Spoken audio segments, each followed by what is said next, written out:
concretized way on how you can carry out this. The Philippines in general, we have Wow Philippines, promoting all the places around the world. In Asia, we have Malaysia, truly Asia. I don't see how you can concretize this nation notion aside from your top four, but you, Office of the President, how can you truly concretize this? Because I do not see it. We know that even the government tells us we have to be truly Filipino, appreciate what we have. But here in the Ateneo community, how would you take on that? How would you target, and what is a concrete project that you can do for the Ateneo community, for them to believe in your vision? I do understand that, and you notice the play of words. It's a nation and it's going local. It's like going, on separate ways, because you go to the nation, you go to local. I mean, I think that's why it's so important in advocacy. Because for the longest time, the mindset is, in order to be Filipino, you forget, being Bisaya or being, or in order to be an Atenean, you have to forget being a core major or being a manager. I don't think so. And that's why having that mindset and promoting that to, to the orgs and to the people you talk to, it's always a constant reminder on your head that yes, as you try to actualize personal goals there as a core major, as a marketing student or something like that, there's that goal above you. That yes, it's about going to the nation, right? But it's about appreciating those skills as your course, as a course major, something like that. It's so hard to appreciate it because we can't seem to visualize the fact that being a real, say, legal management student will ultimately become how, because you have to understand that the courses we take are the roles that you want to fulfill in the society, right? And it's as concrete as that. Project-wise, if you want concrete specific projects, the multidisciplinary research unit, for example, my idea is we have like a Somba thing where micro enterprise ideas that we could suggest to the board will come from students from all over the school. So for example, a legal management student will bring, his ideas about law on the table. Com student will bring about his marketing background and the communication background on the table. And so we come up with a proposal, much like a business plan for, say, JSET, wherein it covers all disciplines. It's a nation notion because the proposal, the one that you're trying to come up with, say a micro business idea or an environmental idea, it's for, contributing to your community, contributing to your nation. It doesn't have to be so big. It doesn't have to be like, telling the whole Philippines. I think that's the problem with the mindset. The mindset always is that in order to come up and to achieve that nation notion thing, you have to, tell the 80 million Filipinos. I don't think so. And that's what I really want to tell a lot of people, whether I win or not. I don't have a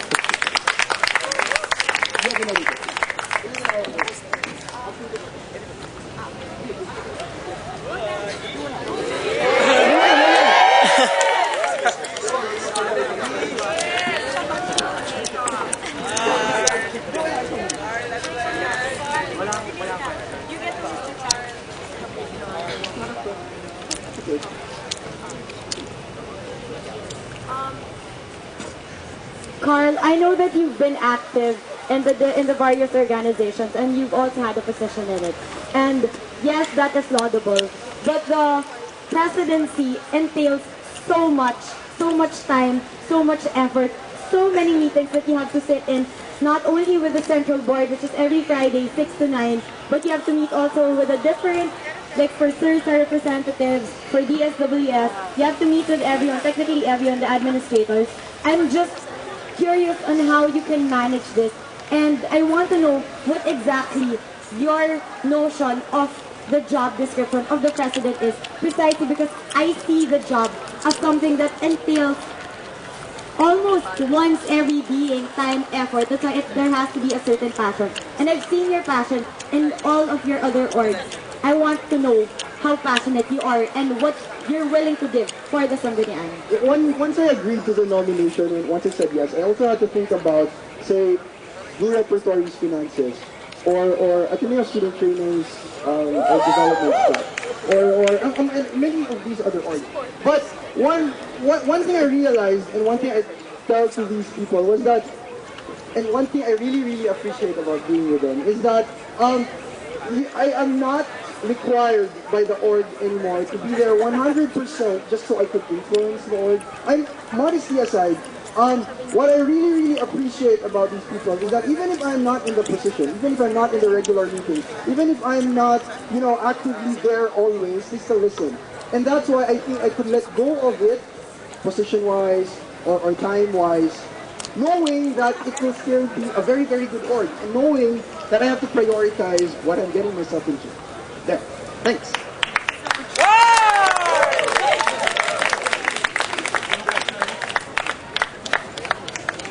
Thank you, candidates. Now we open the table for the questions from the panelists. Thank you, candidates.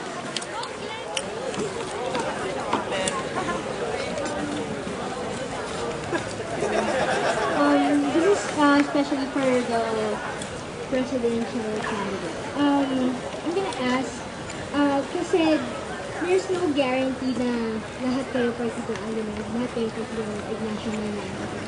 How are you gonna manage to reconcile yung balak ng partido Alvin at partido Ignacio? Kasi I think, diba, Sanggunian has to have a united, it has to be united, diba, para makawork sila. How are you gonna manage reconciling yung plano ng individual Ignacio members sa yung Aguila members and make them into a whole para sa Sanggunian?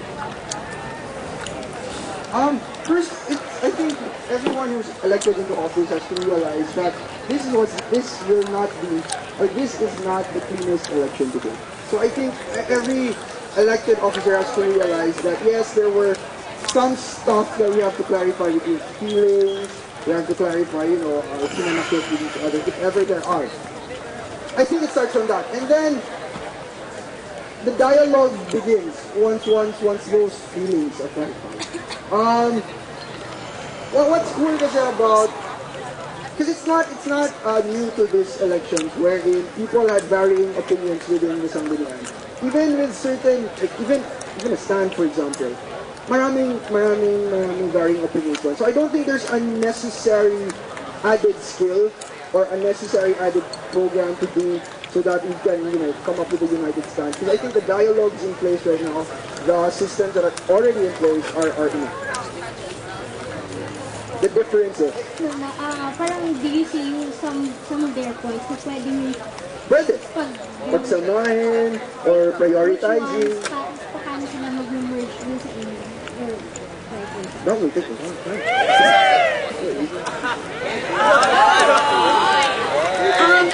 For your first question, I've been a legislative officer and executive officer, and I've been the secretary-treasurer in the Sanggunian for the past 3 years.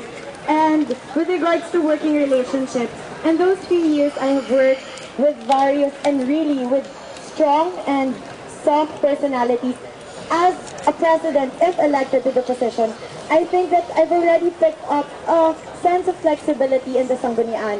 With regards to your second question, since there has definitely to be a dialogue between Partido Ignacio and Partido Aguila, the elected ones at least, I think one of the things that could also go hand in hand with Partido Ignacio is that Partido Ignacio tries to go and start from the grassroots, the individuals.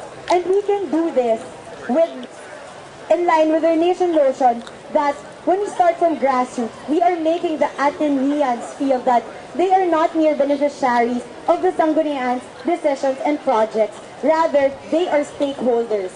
So there, in terms of nation, we start small so we can get to that big picture. So now, Partido Ignacio is trying to fix the basics, the grassroots, to also reach a nation notion of Partido Aguila. Siguro yung tanong na ito para sa Partido Ignacio, since kayo yung bagong partido mo, paano ninyo mahikayat pa yung mga Atenista na maging socially involved? Siguro dahil kapansin-pansin na kapag may mga may mga pagkilos, halimbawa, karamihan na pumupunta ay mga faculty pa administrators at kakunti yung galing sa estudyante. So, yun, social involvement. I mean, yung ginawa yung social involvement now, kami nila Luis na nagbilan yung nandun, napansin din namin talaga na mahirap ikayatin ng mga tenista kasi focus sila masyado sa akad, diba? So paano? Ano yung mai-offer ng Partido Ignacio? Okay, so ano nga ba talaga ang may alay ng Partido Ignacio para sa paaralang ito? Alam nyo, tayo ay mga atinista, so pwede nating i-assume na lahat tayo, or most of us, are not stupid people. We just have to be put in an environment where we are able to engage in a conversation and be able to put in whatever we have to say about a certain issue. Now, the thing now with the Sanggunian is that the course reps and block reps who are direct linked to the student body are fully utilized in the school board. However, they neglect their responsibility in the central board. Nagiging problematiko ito dahil nakakalimutan ng atinista na ang kanyang buhay ay hindi lang nakapaloob sa kanyang eskwelahan, sa kanyang kurso. Nakakalimutan ng atinista na meron pang mga ibang bagay na kailangan niyang pag-isipan, kailangan niyang makibahagi dahil in the long run, siya magbe-benefit at makikibahagi dito. Ngayon yung mga course reps and block reps ng Sanggunian, dahil nga na-overwork sila sa school board, dahil katulad nga sinabi ko kanina, hindi ko sinasabing lahat ng Sanggunian projects ay walang kwenta. Ang sinasabi ko lang, meron tayong mga projects na pwede naman natin gawin with less groups, with more tie-ups, then having a greater impact. So mababawasan natin yung red tape. At yung mga essential na bagay na kailangan tugunan ng Sanggunian ay maaari niyang tugunan. Katulad nga ng pagrepresenta at pagpapalam sa mga tao kung ano ba ang mga issues na kailangan nilang harapin. In addition to what Ms. Cabrera said, I think Partido Ignacio, if not everyone's aware, we've only been here in the Ateneo for 7 months with regards to answering to the social concerns here in the Ateneo and nationwide. Despite the fact that we've been only here for 7 months, we already had 2 projects. One was tree planting, precisely because of the Bagyo Milenio. We saw how Ateneo was devastated. That was internal. The other one was Bagyo Reming, wherein, yes, the Ateneo answered by getting relief goods also, but it was all for Bicol. But Partido Ignacio saw the need also of the Mindoro victims. That's why last December, we also had a drive. It was really Make Time to Save Lives. That was to answer for the Reming, but for the Mindoro victims. So socially, I believe that Partido Ignacio has already begun. Only we're an infant right now. We're only 7 months. But definitely, if we grow more here in the Ateneo community, we'll be more active in terms of the social aspect.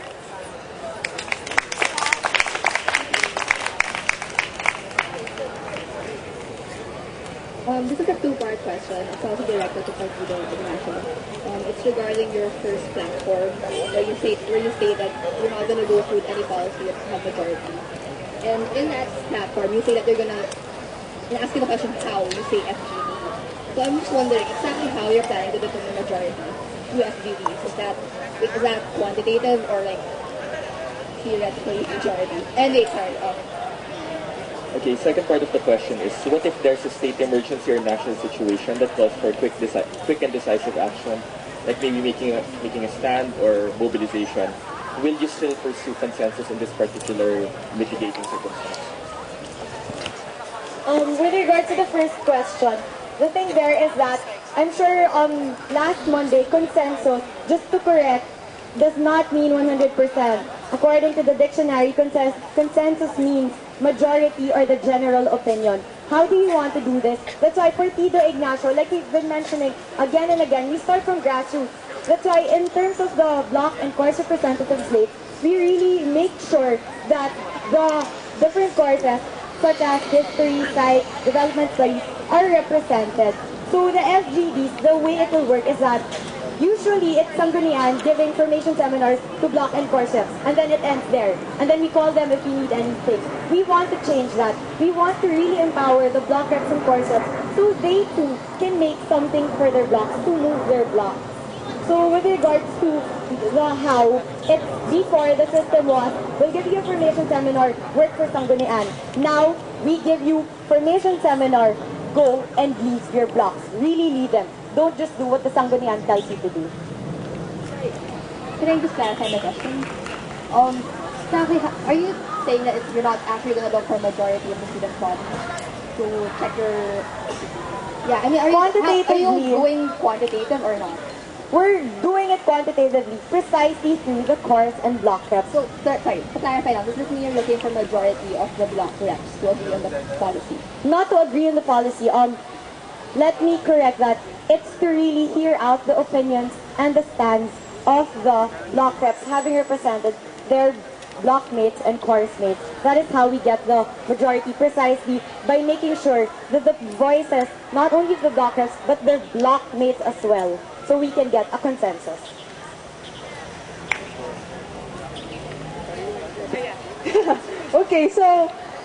Okay, in addition to what Jory said, I just want to clarify the difference between the focus group discussions and the student plenary. The focus group discussion is there so that the block reps and course reps may represent their people and be able to give us a general feel of the student body about certain issues. The student plenaries are there, on the other hand, so that the students may directly come to the Sanggunian and listen and hear out whatever the students have to say. As for the second question that was thrown to us, kasi nangyari na talaga yun dati, nagkaroon ng emergency situation. At dahil siyempre, naglalabasan na yung ibang schools, at dahil tayo nga ang mga atinista, tayo ang Ateneo, tinitingnan tayo ng ibang mga eskwelahan para kung saan, kung paano tayo mag-isip tungkol sa mga bagay-bagay. In the past, nagkaroon ng, ewan ko kung familiar kayo dito sa nangyari sa Sanggunian, but I think that was last year when the Glory Gate issue came up. Naglabas ng Sanggunian ng stand. Siyempre nangyayari yun, di ba? Mabilis sa mga pangyayari ng mga bagay-bagay. Pero naglabas ang Sanggunian ng isang stand na minadali. Kung kaya marami sa mga estudyante na para lang ito ang nagreklamo at naglabas sila ng mga papel kung saan kailangan nila kumuha ng mga petisyon in the forms of signatures para palitan ng stand na ito. Sa tingin ko, bilang Sanggunian, hindi lang dahil ura-urada nga ang kailangan natin gawin sa pagbibigay ng mga stands tungkol sa issues. Hindi pwede natin maging dahilan ito upang hindi tamang mairepresenta ang general feel ng students. Sa tingin ko naman, kahit naman nagmamadali tayo at kailangan ng pressing stand, we at least have 1 week. And how easy is it really? It's very easy to gather block reps and course reps. Just give them the time of the day and they'll be there. I'm so sure. Because I think the block reps and the course reps must be more responsible because they are now invited to the system.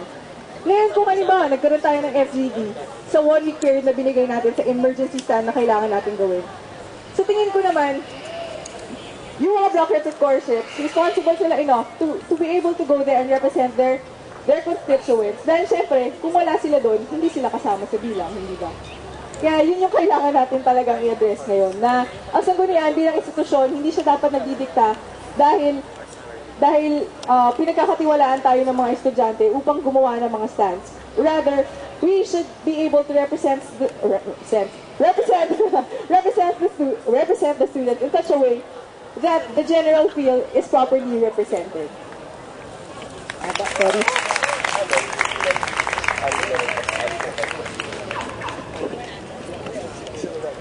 I'll just add to that. I think the challenge really is to increase participation to that. Because the answer really is status quo. Yun yung nangyayari ngayon. That's why when we had to release a stand for what was that? For charter change, we did FGDs. The challenge really is to get more and more people to go to the FGDs. Because the FGDs are already in place. It's already part of the system. We're already required to have FGDs and plenaries and stuff like that. In fact, pag nag-meeting kami, CB meetings every Friday, pwede kayo dun. The challenge really is to make it, to get more people to participate. Yun lang. So tingin ko tama yung sinabi ni Carl tungkol sa FGD na pinundak natin sa Chacha last year, ano? Pero sa buong 3 taon ko na paninitili sa Sanggunian, minsan lang ako naka-attend ng FGD, ng course reps and block reps. At hindi dahil ginawa na natin siya minsan, ibig sabihin napakagagaling na talaga ng mga tao sa Sanggunian. Dahil isa tong aspeto ng trabaho natin na kailangan natin bigyan ng bigyan ng tamang pansin. So, siguro yung isang beses, magandang simulain ito. Pero ang tanong, natuloy nyo ba? At ito ang gagawin ng Partido Ignacio kung sakaling kami ang napili nyo talaga at napusuan nyo parang maging taong tama para sa posisyon.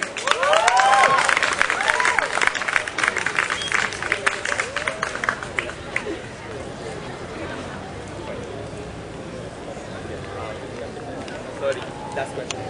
This is for Aguila.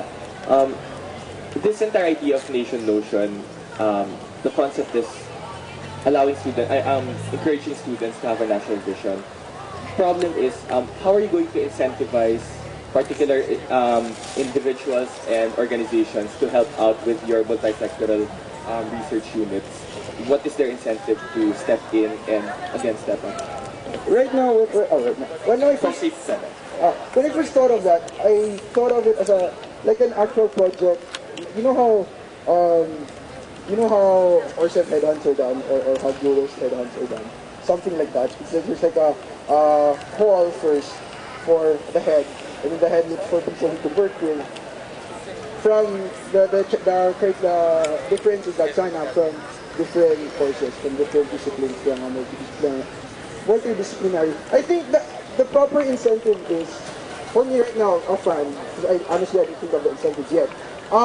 We could tie it up with the committee on social involvement of the faculty, with the administration, because that committee is also looking for incentives so that more and more people get to participate based on their course, based on, they call it service-centered learning, something like that.